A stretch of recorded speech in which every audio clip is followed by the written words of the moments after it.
In this video, I will show you how to make a press shift to sprint in Roblox Studio.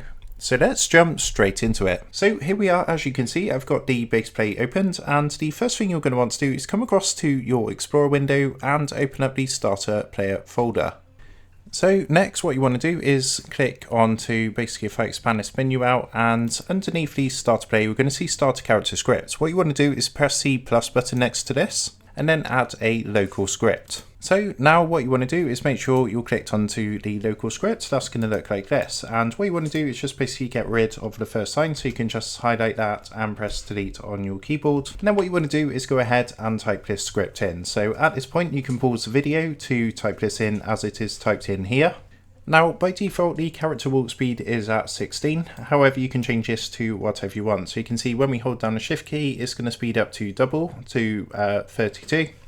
And when we let go of the shift key, it's going to, of course, go back to 16. So once that's done, your script is ready to go. So what you can do is test this out by pressing play. And as you can see, so we're just moving about. And if I hold down the left shift key, we're going to start sprinting, as you can see.